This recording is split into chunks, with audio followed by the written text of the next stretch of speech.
Welcome and thank you for viewing this pre-recorded panel discussion that is part of a Capital Region symposium throughout the month of October. It's titled "The Time for Reckoning: Confronting Systemic Racism, Seeking Justice, and Reimagining Society." My name is Paul Grandal. I'm the director of the New York State Writers Institute at the University at Albany. We are co-sponsoring the symposium with the Center for Law and Justice in Albany and several community partners, including WMHT, the Times Union, the Justice Center of Rensselaer County, All of Us, Amnesty International USA, and others. We also want to thank the Steve McKee Foundation of Troy for its generous philanthropic gift that is helping to underwrite this symposium. We'll be doing similar recorded panel discussions with public officials and community members in Albany and Troy as well. So let me begin by introducing our moderator for the Schenectady Public Officials panel. Paul Nelson is a veteran journalist and an award-winning staff writer for the Albany Times Union, where he covers police, courts, and municipal affairs in the city and county of Schenectady, as well as the suburban towns of Niskayuna and Rotterdam. We appreciate everyone's participation today, and now I'll turn it over to our moderator, Paul Nelson. Thank you so much, Paul. I appreciate the opportunity to moderate this panel. And again, let me just acknowledge the sponsors, the New York State Writers Institute at the University at Albany and the Center for Law and Justice, also in Albany. So a shout out to Paul Grandal and Dr. Alice Green. As Paul said, my name is Paul Nelson. I'm a reporter with the Times Union. I've been with the paper about 14 years. And let me just, by way of introduction, just talk about some of the issues that we're gonna explore this afternoon. And these certainly are compelling issues because I don't need to tell anyone that we're certainly at a defining moment. Some people might even say a defining movement in this country as we kind of address and confront some of these longstanding issues of racism and racial injustice. So with that said, let me get to the real stars of the show and let me introduce, and I'm not doing this in any particular order, I don't want anyone to feel slighted, but we have Schenectady County District Attorney Robert Carney, who has served in that position since being elected in 1989. Hopefully I have that right, Bob? That's right, Paul. Okay. Next we have Mayor Gary McCarthy, who's a Democrat in his third term as the mayor of the Electric City. And last but certainly not least, Police Chief Eric Clifford, who has led that department since September of 2016. And we're holding out hope that perhaps Schenectady City Council President John Moudavarian, who we've invited, hopefully he can join us at some point in this discussion. So what I'd like to do is just to begin by, first of all, just defining institutional racism. I think it's important that we just kind of lay that out there. So institutional racism, also known as systemic racism, is a form of racism that's embedded as normal practice within society or an organization, and it can lead to such issues as discrimination in criminal justice, employment, housing, healthcare, political power, education, among other issues. So let me just talk briefly in terms of just kind of laying and setting up the stage for my first question. So I was actually listening to a radio broadcast. It was actually on NPR. It was a business segment that they were doing. They were talking about the cost of racism. There was a study that was done by Citigroup over the course of 20 years, and they just recently came out with the findings of their studies. And I found that over the last 20 years, that the US economy has lost 16 trillion with a T dollars, and that's in terms of the GDP, the gross domestic profit, because of discrimination against African Americans.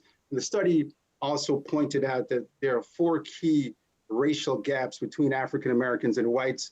And just forgive me because these are a dizzying array of numbers, but it said it's 13 trillion lost in potential business revenue because of discriminatory lending to African American entrepreneurs, 2.7 trillion in income loss because of the disparities in wages suffered by African Americans, 218 billion over over the past 2 decades because of discrimination in providing housing credit, and 90 billion to 113 billion in lifetime cost from discrimination in accessing higher education.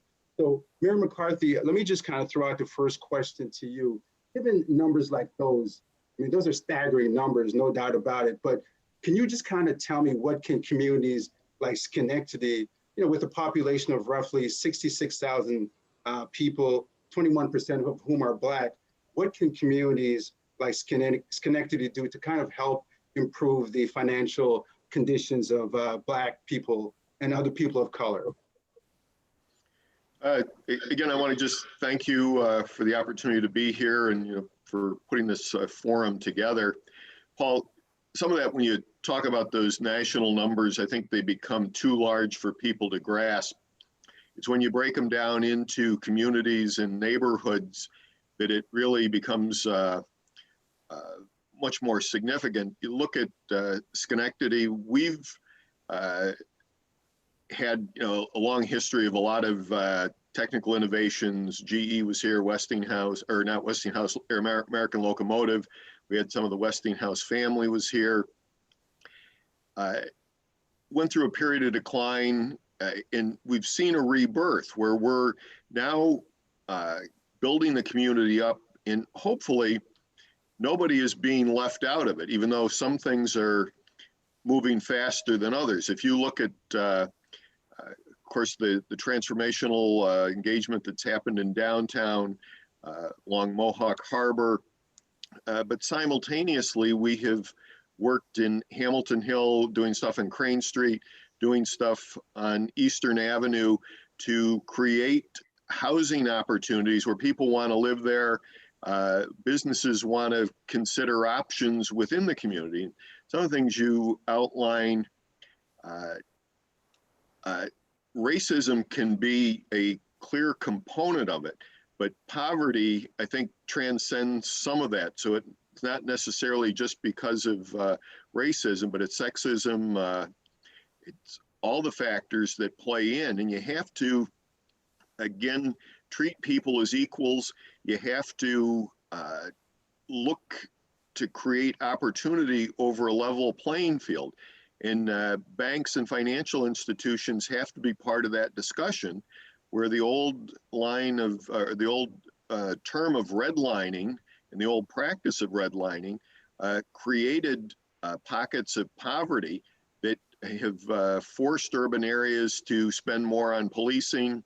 They've hindered the growth, and as you outlined, they've hindered the opportunity that some individuals should have had, where the reference today is the zip code that you're born in or you live in determines the outcome of your future. Some of that was fundamental just redlining. And hopefully that we've set an example here in Schenectady where you see the economic development that's happening. It's setting a tone and a path that doesn't happen overnight, but over a longer period of time, you see real transformational change. There's, in Hamilton Hill, which was our viewed as like the worst neighborhood in terms of economic opportunity, I think we have over $75 million worth of projects underway there today. We're looking to do similar things in Mount Pleasant, and you look at the transformation that's happening on Eastern Avenue. Again, it's radiating out of downtown, and we're really building a community that's going to have long-term sustainable growth and hopefully equal opportunity for all the residents. Okay. So Mayor, you talked about, all the changes, throughout the different neighborhoods in the city of Schenectady. You talked about what's going on in Hamilton Hill and Mount Pleasant. Now, you said that hopefully nobody is being left out of it. I mean, when you talk to, some of the folks in Hamilton Hill and, the Vale neighborhood in Mount Pleasant, do you get that sense, though, that they feel that they're a part of the change, that metamorphosis that's taking place in the city of Schenectady? Some do, some are clearly part of it. Some are still out of it and not fully engaged. And I believe that the fundamental component of that is still education. That, we have a school district that has seen a number of changes, but it's not necessarily producing what we'd like in the total outcome of a product where you get 100% graduation rate. And if people don't have the skill sets, they're not able to compete in today's marketplace. And so we have to look at not only our younger, the kids who are going through, whether it's elementary school, middle school, or high school, that they're able to progress in a manner that gives them real value. And then those people that, for whether it's been poor choices on their own part, failures within the educational system, or just missed opportunities, that they still have a path to look at education, training skills, and a method to create value within themselves so that they can go out and add real value to the community. Gotcha. Okay. So obviously, we see all these protests taking place, not only here locally in Schenectady, we've seen some in Saratoga Springs, but across the nation. So I just want to kind of bring, Bob, I want to bring you into the conversation and ask you sort of what are some of your kind of general impressions of the protests that's taking place that are broken out across the country, in terms of trying to bring about racial justice and inequity? What are some of your just general overall impressions of, what's taking place? Well, I understand it. When you see something like what happened to George Floyd, I think that was the moment that crystallized the realization amongst many, many white people that there are problems nationally. I think it becomes a little, sometimes difficult, though, to, lump all the cases in together and say they're all the same. I think anybody that looked at George Floyd, including any prosecutor, would realize that what happened to that man was an act of homicide, was a murder. And yet there are other cases that are more difficult. The Breonna Taylor case comes to mind, where, you got Charles Barkley saying on national TV that's a little different. And the problem with that is to expect the criminal justice system to respond by prosecuting those officers, I think is a tough case, because as long as they were there with a right to be there and they announced themselves and then they were fired upon and one of them was shot, they're legally entitled to shoot back. So it doesn't make her death any less tragic or unnecessary, but it's the kind of thing, when you look at George Floyd, you look at that case, you start to think about cases like prosecutors think about them, which is it's a fact-based analysis. But in terms of the protests in general, I understand the frustration. I understand the fact that there is a history of bad situations involving police, and it's understandable. What is remarkable about this moment is, I think opinions have changed. There is a danger that there can be some backsliding, though, if the protests are perceived as going off in directions that are overly broad or unfair, or because I think when you boil it down, it's not necessarily a problem with policing everywhere or policing in general. I think there are police departments that have bad cultures and there are police departments that have good cultures. From everything I've seen and heard, it looks like Minneapolis is a police department that's had a lot of problems. Whereas right across the Mississippi, St. Paul seems to be a police department that is well tuned with the community. And in my tenure here, which is more than 30 years now, I've seen dramatic changes in the Schenectady Police Department. I think, there were issues and cultural things about the department during the 90s and the early aughts that were a problem. And a lot of police officers were prosecuted and administratively dealt with. And I've seen a pretty dramatic transformation of the police department, where I think they're in a pretty good place vis-a-vis the community. Bob, and we'll I promise you we'll get to that. We'll kind of, do a deeper dive into that. But I want to pick up on something that you said as part of your remarks, that you think that it was the George Floyd murder in Minneapolis that sort of crystallized, it for white people. That's what you said. I just want to make sure that I heard you correctly. Yeah, I think there's statistical evidence to back that up. Gotcha. So somebody might say, again, just, plain devil's advocate, why do you think it took so long? I think that case is so powerful, and it's on video, and you hear him, and everybody who looks at that situation, who sees it and hears it, knows that that was a murderous act, and it was so clearly beyond the pale of anything that police should be doing, that it was, I don't see how you could take a contrary view of that. Gotcha. And I think that's what happened with people everywhere. Right. Chief Clifford, let me bring you into the conversation, because I know when that George Floyd situation happened that you came out, you condemned what happened, you condemned these officers. I was listening to Bob Carney and also said that as a part of this whole movement, it seems that sometimes people tend to paint all police departments with the same broad brush. Do you feel that sometimes the police departments, they're out there doing their job, serving and protecting, do they sometimes kind of get lost in all of this and they sort of get a bad rap and lumped in with all the other police departments that may not be doing, what they're supposed to be doing? The answer is yes to that question, and I'll get to that. I just want to kind of add one thing to the previous comment that Bob made about with the George Floyd situation. From a law enforcement perspective, police officers out there actually doing the job. What really shocked me about that, I should say it shocked me, and that inherently is the problem, in that there's many instances where the police are doing their job, and members of the public who don't understand the job will get shocked by what they see. But police officers will see it and they'll understand, well, I understand what's going on here, and it doesn't shock me that much.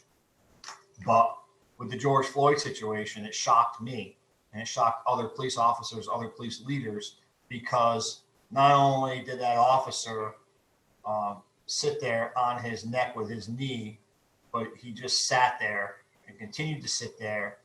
And on top of all of that, his colleagues, his other police officers that were there didn't do anything about it. So that is really the shock factor that I think rippled through not only communities, especially white communities, but police departments and officers out there doing their job. As it relates to police departments getting painted with a broad brush, I think that we saw exactly that. What happened is that we're a profession. So what happens in one city affects the entire profession. And, we take the bad with the good with the bad, because you have police officers running into towers that were attacked on 9/11. They were risking their lives. And here in Schenectady, New York, people were walking up thanking police officers for doing their job. So we understand that we get congratulated when police officers do heroic things in some communities. And then when they do bad things, we're gonna have to face that. And really, that's why I've spoken a lot about our profession nationwide, worldwide, needing to get better at what we're doing, because it doesn't matter whether you get stopped by a Schenectady police officer or a Glenville police officer or a Minneapolis police officer. All you see is that it's a police officer. Okay. And let me stay with you, Chief Clifford, and ask you rather if you have ever personally experienced examples of overt discrimination or systemic racism, and if so, can you describe what happened and how you dealt with it?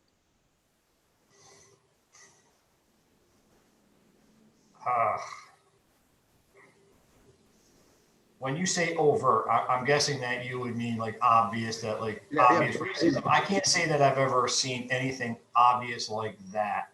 While working, do I feel that partners may have done something based on a bias? I think that's fair to say I have seen that. And what did I do as a result of that? As a partner, I've always tried to make things better, as far as if somebody was stopped for no reason that I could see other than maybe the color of their skin. I would ask the question, why are we stopping this person? I would try to dig deep to see where we were. And if that question couldn't be answered, then I would say, well, we shouldn't be doing this. Let's just move on. Let's get their name and move on. Or maybe we don't even do that. Maybe we just engage in conversation. But it's very difficult to have that definition between overt and subtle, I think, when it comes to things like this. Gotcha. Okay. So what you're referring to then is racial profiling then, correct? If somebody's being stopped purely because of the color of their skin, that's racial profiling, correct? Correct. Okay. Let me ask you, because that sort of leads me to another point I was going to get to later on in the conversation, but let me ask you about this term that, you've heard it, obviously, the blue wall of silence. I mean, is that something that you think is prevalent among police departments? I think it is, or it was, probably still is in many police departments. I think that, inherently police departments are like to protect, almost like a family. They like to protect each other. So I've been speaking about it for the last 4 years. Every time we hire a new recruit class, I tell them specifically, there is no blue wall of silence. I explain the history that our organization has gone through on how typically when something happens that's bad, it's usually many people who are collateral damage because they like to try to feel like there's a blue wall of silence and they end up getting dragged into the situation. And many times they will end up in a worse situation than the person that got in trouble in the first place. So I think it's human nature for that blue wall of silence to want to go up. You might have that in your family. Should somebody in your family run into a situation, you may not want to talk about it, or you may actually go into defense mode about it. So I think that it not only exists, but it's going to be a daily problem for police administrators and supervisors to constantly reinforce that message that it cannot exist. Gotcha. DA Carney, have you ever personally experienced examples of overt racism or systemic racism? Same question as I posed to the police chief. And if so, can you describe what happened and how you dealt with it? I can't say I've ever seen overt racism in the criminal justice system by police, prosecutors, or judges, or obviously defense attorneys.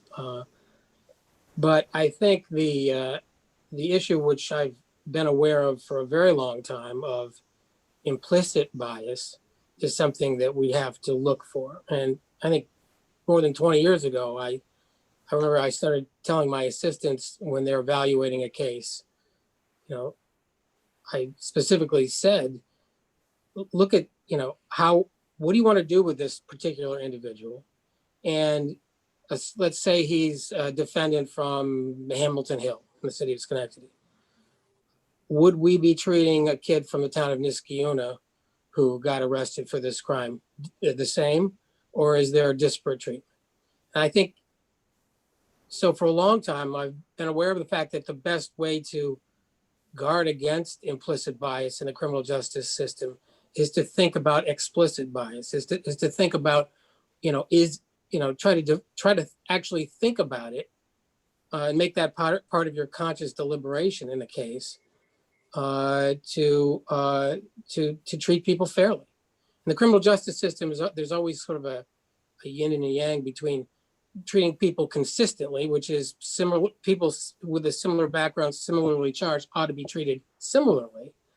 But at the same time, it has to be fair to the unique circumstances of an individual case.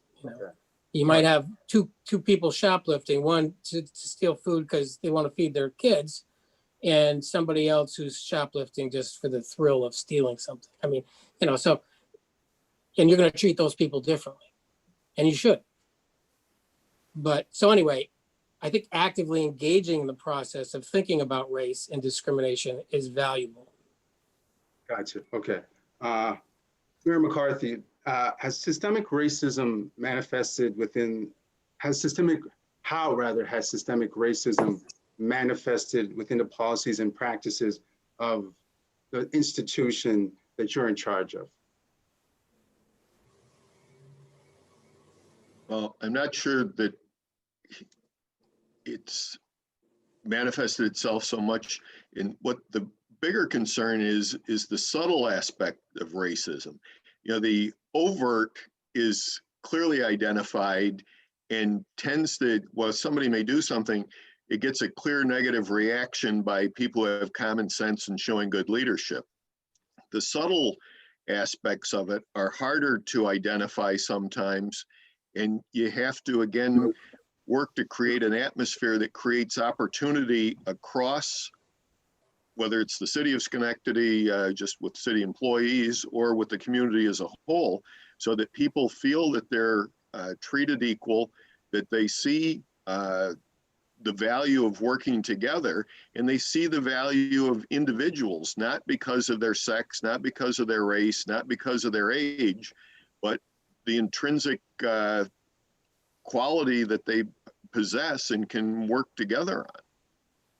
Gotcha. So, and I know this sort of has been sort of a longstanding problem and challenge, you know, for the DA's office, for the police department, but in terms of City Hall and trying to diversify the workforce to better reflect, you know, the racial and ethnic composition in the city of Schenectady, how challenging has that been? And I guess what can the city do different to, you know, bring up those numbers, to increase it so we move closer to, you know, making City Hall look like when we step out into, you know, the streets of Schenectady? How do we go about, you know, kind of developing that and making sure that we make a good faith attempt to do that? We are doing it. You know, our City Hall staff is more diverse really than it ever has been. Our city council is more diverse than it's ever been. The rules that we operate under with civil service still restrict some of the hiring practices. Even though you may want to go out and hire somebody, you can't just do it. They have to meet certain criteria. And it's going back to that whole thing within the educational system, that people have to understand the opportunities that exist with public employment. And if they want to pursue those opportunities, the method by which you pursue it, you have to take a civil service test. You have to score within the top 3. You may have to wait a year to get to that point. And in public sector, sometimes we go through periods where we're trying to hire people real quick. And then we also go through periods where budgets, as we are today, where we can't hire people. And the private sector and other entities have greater flexibility in terms of hiring than we do in the current environment for public sector. And that restricts the opportunity to bring people in. It's very difficult, you know, especially in the public safety area, those areas that we have greater flexibility in seasonal employment, in entry-level positions. Those positions actually have a greater reflect the composition of the community than those that are harder to get in because of the civil service restrictions are greater. Gotcha. Hey, Chief Clifford, let me throw that same question out to you. I know at one point that the police department had a campaign. They were trying to, you know, recruit people of color. And I believe you recently shared to me that you've identified, I think you guys are going to try to make greater outreaches, you know, to younger folks in terms of maybe exposing them and letting them know that, hey, yeah, law enforcement is a viable career. So talk with me about, I guess, some of those initiatives and challenges. Yeah, we've been doing it for the last 4 years that I've been the chief. Every time we interact with the public, we use it as a recruiting opportunity. But we've specifically created programs that are designed to try to recruit you know, members of our community to be police officers in our community. So we are reflective of that. So we started off by doing college fairs. You know, we would be out to Union College, we would be out to SCC, and we would be out to SUNY Albany. But we've also expanded it to the high school level now. And we're expanding our outreach within the high school and the colleges to criminal justice clubs. So within the Schenectady High School, we have a criminal justice club where we have lieutenants and sergeants go over there and talk to the students there, talk about what it means to be a police officer, bring them here to the police department, give them exposure to what we do here, and then talk about the job and what it takes to become one. And we do that also at the community college level. There it's a little bit more focused on what courses you should be taking to be a police officer. Many times we'll talk about the fact that you're going to learn what you need to know about being a police officer in the academy. So when you're in college, rather than focus on criminal justice, if you want to be a police officer, maybe you should focus more on psychology or sociology. If you're going to be a police officer, again, I'm a firm believer a criminal justice major is very good if you want to work in the criminal justice field, but not be a police officer. But you're going to learn about penal law and the academy, so there's no need to take it in college also. You're better served by learning more about social problems, social ills, ways to deal with that. So we've been doing things like that. But even if we just go out to a community event and we have a table put up, we bring brochures and we have officers there, part of our neighborhood engagement team, that are there to talk to individuals and really recruit them to be police officers. I myself, if I'm given the opportunity, if I see somebody that says, I want to be a police officer, I'll personally give them my contact information and say, I'm busy. I won't always get right back to you, but please reach out. I will put you in touch with the right person and help guide you through the process. The process right now is our hurdle. As the mayor already indicated, civil service is very difficult to go through. Even if you know people that have been through it, it's hard to maneuver through it. And so if you don't know anybody who's been through it, trying to maneuver is very hard. You could be a college graduate with a 4.0 average and graduate from Rutgers University or SUNY Oneonta or Plattsburgh or Syracuse University or Buffalo and decide the day you graduate, I want to be a police officer. Well, you come back to Schenectady, you're going to have to wait until the test is given. And that might be up to a year. And then you have to take the test. And then you have to wait for the results to come back. And then once the results come back, the academy is only given twice a year. So you have to wait until the canvas process starts, which is roughly about 4 months before the academy. You have to take your physical fitness tests. Well, hopefully you have to get the letter in the mail that you got canvas and it doesn't get lost. Then you got to take the physical fitness test. Then you have to go through the battery of a background application process, interview. We do a very in-depth background check on everybody that we hire. And then it just gets you to the point where you can be hired. And from the time you decide you want to be a police officer upon graduating college and the time you would actually be hired could be anywhere from 1 year to 3 years. And that's a long time in a person's life to kind of be in limbo and trying to do so. I think that to really make some changes and be able to start having police departments reflective of the community that they serve, that needs to change. Right. Now you said I'm sorry, Chief. So you said the process is a big part of the hurdle, but then also too, when you go out into communities of color, I'm sure that you probably see also that there's sort of an entrenched mistrust or distrust of the police department. So my question pointedly to you is, how do we deal with that? How do we try to break down some of those barriers, some of that mistrust, so that perhaps they view, police and law enforcement as, yeah, we can actually get into a career, make a viable career out of that? How do you deal with those youngsters who might have had a negative reaction, with the police, or, they hear, a lot of criticism, in the neighborhood about the police? How do you deal with that? I would like to say that I can say this with confidence that between 2017 and 2020, we gradually built ourselves to where, if you asked me this question last year this time, I would say that the communities not only supported us, but welcomed us when we came there. We were doing very well with community engagement. Certainly individuals that maybe had a bad experience with the police did not look favorably upon us. But we did Halloween last year where we rode around with probably over 150 kids, had contact with over 150 kids, giving out candy.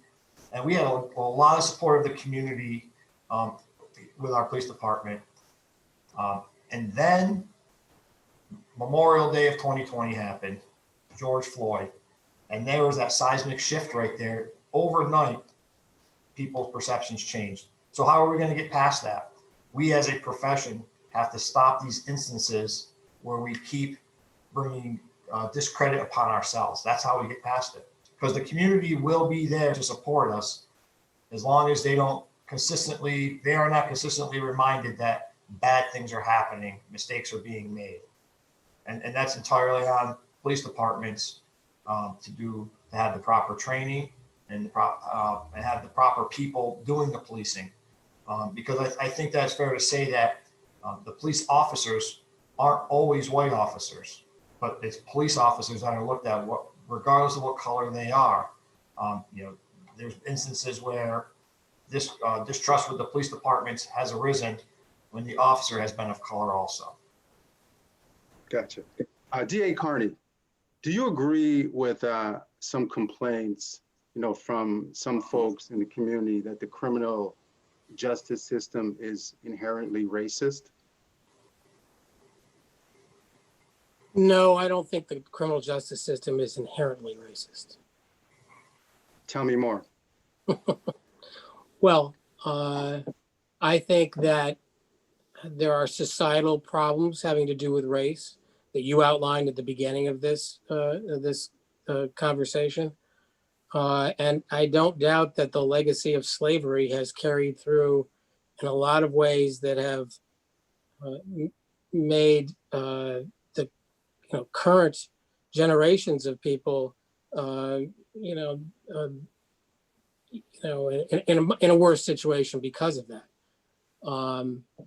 But look, the statutes are colorblind. Enforcement and prosecution can be affected by implicit bias. We try to guard against it, but I don't think that the criminal justice system is inherently racist. I just think that people are dealt with relatively consistently and fairly, and that's what we strive for. All right.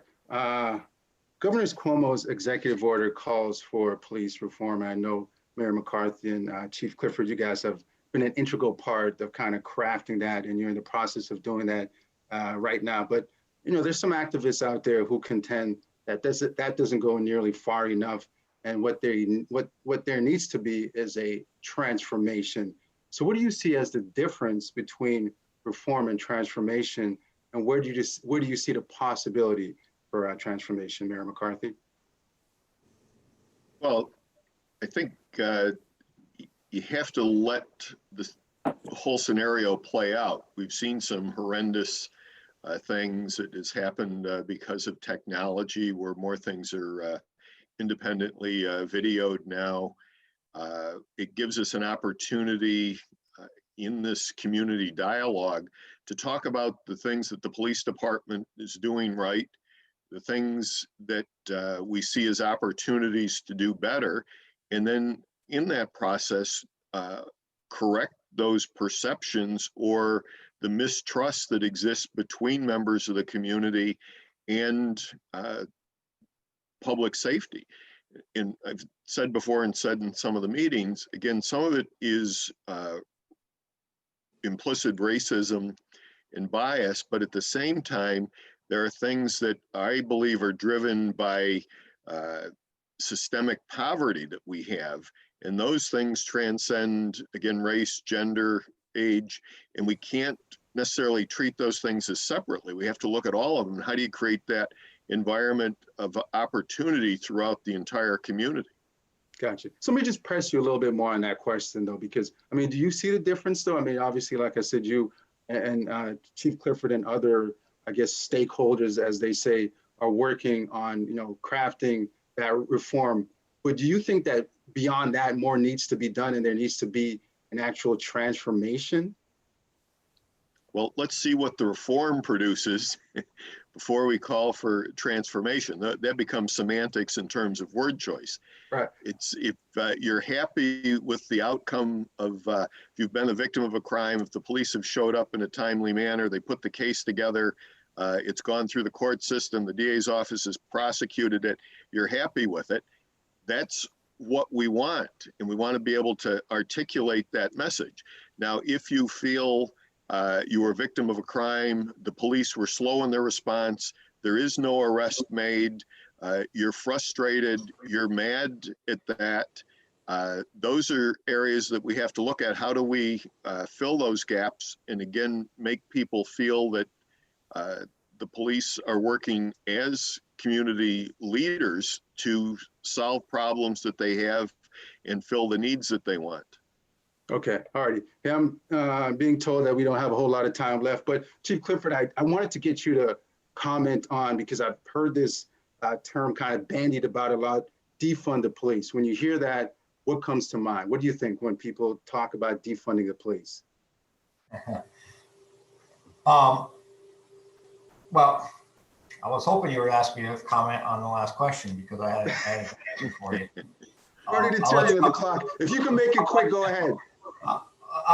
Okay, yeah, I will make this one quick. I just want to say that we've already had the district attorney and the mayor, both who have been involved in our criminal justice system for a long time, already talked about the transformation that has happened here in Schenectady at the police department. So I'd like to give credit where credit is due, that I'm a firm belief that under Chief Chair's leadership, we started transforming ourselves. We transformed the culture here at the police department. So I think that transformation is a solid word to use, but we've been working on that for the last 13 years here. So I just want to make that point. As for defunding the police, I understand what people are saying. I know that they don't want to take my budget away and not have police. I understand that. Mayor McCarthy can say that we've been talking for the last 3 years. We've been meeting with Ellis Hospital and other groups about shifting some of the jobs that we do. When I say jobs, I mean calls for service, to the right people. So when we go on somebody who needs a mental health evaluation, they haven't taken their medication and they're in crisis, they call for the police to pick them up and send them to the hospital to be treated. We are not the best people to do that. Somebody that calls the Ellis Hospital to say, I forgot to take my medication and now I'm in crisis. Ellis calls us, we show up at their door. Their first question is, why are you here? I called the hospital. So we've been talking about shifting this already. The argument I will make is to say, when you say defund the police, don't take funding from me because I was never given funding to do that job in the first place. What I would say is fund mental health clinics so that they have the staff that can be out in the community helping people that need them. Fund outreach workers that can help people with substance abuses and help people that are in such dire straits from a poverty level that they're homeless. Fund those programs rather than saying that you're going to defund the police. Gotcha. Okay. Hey, listen. Can I say something quick about? Yeah, go ahead, D.A. Carney. Yep, I saw a professor of John Jay Criminal Justice School talking about this issue, and he said there isn't a police department in the country that doesn't have a last in, first out policy. So if you shrink the budget of the police department, you're getting rid of your youngest police officers who may be amongst your most educated and people who are entering the police culture at a time when they can meaningfully change it. So you're really hurting an organization if you take away the youngest tier of people in it. Gotcha. Okay. Hey, listen, I want to squeeze in a question. So I was talking to a guy that I go to church with, and I mentioned to him that I would be moderating, this panel discussion, and we got into talking about the use of lethal or deadly force. And he said to me, make sure you ask the police chief, why is it, and this is his opinion, he laid it out for me. He says, it seems to me that when white police officers get into an altercation or a confrontation with white younger suspect, it seems to him that they're less likely to resort to lethal force. Whereas if, you put that same scenario and they're with a younger Black male and they're in some sort of confrontation, they're more apt to use lethal force. I don't know if there's any studies out there maybe that look at, race and, terms of police use of force, but I wanted to throw that out to you just because I've heard that sentiment expressed in the Black community. What are your thoughts on that, Chief? I think that's where implicit bias comes into play. And, it really comes down to that individual police officer, did they perceive the person that they're confronting as a threat? And if the only differing factor is color of their skin, that's an implicit bias that that officer is practicing. So, Okay, right. Because what he also said to me, so I didn't finish the story. He said that he feels that the reason that that white police officer might be more inclined to use lethal force against the black suspect than the white suspect, because, you know, when he's in that situation, he may view that white suspect as someone that reminds him of his son, grandson, nephew. So it's that kind of commonality is what he suggested to me. So, I mean, again, I don't know if there's any empirical data to either, you know, bolster that or to refute that, but does that make sense to you? Is there any credence to that? it seems like that's human nature. And it seems like that could be the same goes for the black police officer who sees a young black man on the street. They could see them as their son, and the younger white person as not. So I think that that's human nature, what he's explaining, but I wouldn't necessarily say that it's true. I think that through training at the police academy, and we go through it here in yearly trainings, especially when it comes to shoot, don't shoot scenarios, that we train ourselves to think beyond things like that. But, you know, can we dive into people's heads? We really can't, but it could be possible. Okay. All right. Paul, let me just say, statistically, locally, I've looked at this situation in my tenure. We've had 9 people killed in police encounters. All of the people killed had either a gun or a knife. Racially, there were two African Americans, 2 Hispanics, and 5 white people. So I don't see any evidence of racial disproportionality, or, you know, in those statistics. Nor do I see in any of the individual cases, which I know pretty well about all of them, any sort of, you know, we've never had a George Floyd type situation where excessive force resulted in a death. They've all been shootings responding to people with weapons. Gotcha. I think he was talking more so on a national level than, you know, Schenectady focused or centered, Sure. But your point is certainly well taken. Hey, Gary, I want to ask you, when you hear about the Black Lives Matter movement, what comes to mind? And it's the label that's been put on the community movement, where people of color feel that they're not being treated equally or given the same level of opportunity. And so Black Lives Matter, and they want the recognition, they want the equality, and they want the recognition within our community that they rightfully deserve.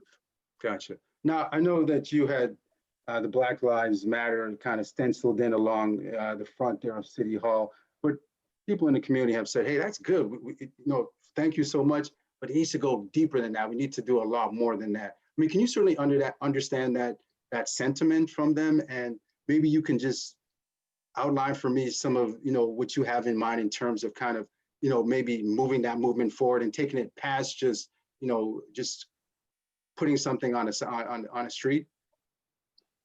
Well, if you look at our economic development, where there's more activity when I came in as mayor, Hamilton Hill was perceived as the worst neighborhood. There is more economic development that has happened there in probably the last 75 years. The package that we are putting together, Chief Clifford and myself, for community engagement under the governor's directive, today it's a little bit unmanageable, but we're bringing everybody in. We want to have the input. We want to be able to articulate what we're doing right. We want to be able to identify those weak spots, and we want to be able to go forward where we continue to build on that record that we have here, that make people feel comfortable and confident that the police and the community as a whole works for everybody, not just for somebody or discriminates against anybody. Gotcha. Hey, Chief Clifford, you're sort of in the same boat. I know that you took the knee during the protest, and you marched with some of the folks that were outside protesting outside the police department. But then I'm sure you probably heard, yeah, Chief, we appreciate it. You were lauded for what you did. But some folks in the Black community said, okay, where do we go from here? What else does he need to do in order to kind of, make sure that, ensure that there's more progress for people of color? Yeah, I continue to say out there, and I'm not getting any responses. Tell me what it looks like. What would you like to see? I'm open to ears. And nobody's responding to you, Chief? Nobody has responded to me. All we've gotten is 13 demands, which will be discussed at our conversations. Right. Some of those demands have already been addressed, but nobody has taken up an opportunity to talk to me or tell me what this looks like. What would you like to see? Again, from my perspective, this transformation started 13 years ago. We've been doing a lot. 4 years ago, we started doing more community engagement. Last year, we did more community engagement activities in our community than we've ever done. So, what more can we do? Gotcha. All right. I'm kind of tapped out with ideas. I need Right. some help coming with Gotcha. what we'd like to see. Well, you just put the call out, and my understanding is that this is being recorded. Then it'll be shown to some of the activists in and around this community, in and around the Schenectady community. So I'm sure that you'll be inundated with, what you can do next. So there you go. All right. Hey, DA Carney, let me just, as we wrap up here, let me just get you, and I'm sure you'll appreciate this, just by way of, a summation, talk with me. When we look at the confluence of everything that's going on in terms of these protests and these calls for, racial equity and justice, are you optimistic that at some point, perhaps that we will move towards, I guess, what's being referred to as a post-racial society? Are you optimistic that, everything that's being done, all these protests, all these things like what you and I and, the mayor and the police chief, that they're going to bear some fruit, that people are going to start to look at things differently, and perhaps, at some point we won't be having these conversations. Are you optimistic at all? Yeah, I'm optimistic. I think there's a lot about the protests that are positive. It's also an inflection point in society. I think we have a president who has, done more than have dog whistles to, white supremacy, which is unfortunate. But I think this kind of is part of what's happening contextually at this time. You got the president of the United States saying, there are fine people on both sides, referring to white supremacists marching in Charlottesville. That has awakened people, as well as the George Floyd thing. And I think so. I think we are going to move in a more positive direction. I do think there is something that needs to be said about Black Lives Matter. It is a movement that must also recognize that all Black lives matter. I've been working all year, it seems, during the pandemic on homicide cases involving, I think we've had 5 shootings. Albany's had 15 or 16. 4 of our 5 victims were Black. 1 was white. But I can assure you none of them were killed by racists. So the issue, and I feel like my whole career I've spent worrying about Black lives and dealing with Black lives and the victims of violence against Black people. And the most important thing I can do is to show that I care deeply about each of those losses. But I think that the movement has to understand that the problem of gun violence is also something that is, of daily more concern than the number of times people are killed in encounters with police. So you, Bob, you get the sense that the Black Lives Movement does not consider that? I find that hard to believe because, when you have the level of gun violence that we see in Troy, in Albany, I mean, how can that not be part of their platform? I kind of find that hard to I don't believe. know. I haven't heard locally that it's part of anybody's platform. I have heard national speakers acknowledge this as an issue, but I think it has to be part of the conversation. Gotcha. Okay. And again, I think you will have some folks who will be viewing and listening to this that they might take issue with you on that, but who knows? Maybe at some point we'll get, they'll get to respond to what you guys are saying. Go ahead. Well, Black Lives Matter is just viewed as an anti-police thing. It's just, it's going to be limited. in its Right, impact. okay. Yeah, I agree with you 110%. It's got to be broader than that. Gary, are you optimistic that at some point, maybe not in my lifetime, your lifetime, that perhaps we'll reach a point that we are a post-racial society? Well, Paul, I wish both of us a very long lifespan, and I hope that it happens, that we don't meet untimely demise in the short term, but that we, in fact, do see a society that we're all proud of, that we're able to overcome those short inequities, that it's just a flaw in the human character, that unfortunately it exists, and by better talking about it or identifying it, we can overcome it and all be proud of those accomplishments. Gotcha. Chief Clifford, I think I'm going to give you the last word and ask you the same question. I mean, given everything that's going on in today, I mean, this defining movement, this reckoning that the country's going through, are you optimistic? And when you view it as somebody in law enforcement, are you kind of bolstered or kind of buoyed by what you see in terms of like, hey, things can get better in this country that we live in? I'm optimistic. In our lifetime, that's going to be pretty aggressive. I'm optimistic that we can get to You're that. a young guy. I think that what helps is conversation. I think that in my experience, anytime there's been an issue or a problem, when it's talked about, it always gets better.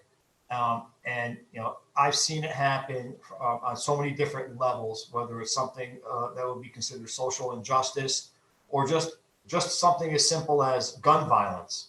We saw a reduction in gun violence once the GIVE initiative was brought forward by the state, where we just started talking about gun violence more. It comes to the forefront of everybody's minds and everything that they do, and you become cognizant of it, aware of it, and you start improving yourself because of it. Whether you're a police officer on the street dealing with crime, or whether you're just a normal person walking through your day, and now you're more aware of being of implicit bias or racial injustice, social injustice for that matter. You're more cognizant of it, and you're going to be a better person as a result of it. So I think conversation here is the key. What makes me cringe is that what's happened this summer is that the protests have been happening, but the people that are protesting are saying they don't want dialogue, they just want change. And I'm imploring them to sit down and have dialogue. I know they're going to say no. I'm hoping that they change their mind and they say yes. We can all sit down and talk about this. Everybody's attention has been grabbed. By doing this forum, we're talking about it. Let's move forward with it instead of doing protests and screaming and some people just closing their ears. Let's just sit down and talk and figure out how we can move forward on this, because we can do it. I agree with you. And just in closing, thank you guys so much. I really appreciate the time. And if I could just kind of piggyback on what you said, I think that's what's critically important, is to engage in a meaningful dialogue, because that's what's going to bring about any substantive change. So I think talking needs to continue. And we got to understand too that there will be some uncomfortable topics when we're talking about racism and social injustice. There's going to be some topics that come up that we may not feel that comfortable talking about. But that's what's going to move us forward. So again, thank you, District Attorney Bob Carney, Gary McCarthy, the Mayor of Schenectady, Schenectady Police Chief Eric Clifford. Thank you so much. I really appreciate your time. Paul, go ahead. I just wanted to say this is a good start. This is how we begin to listen to each other. I mean, with respect, with civility, with honesty. I mean, there were disagreements here. There's certainly racial divides. I mean, we're going to be doing a program with Robin DiAngelo, the author of White Fragility.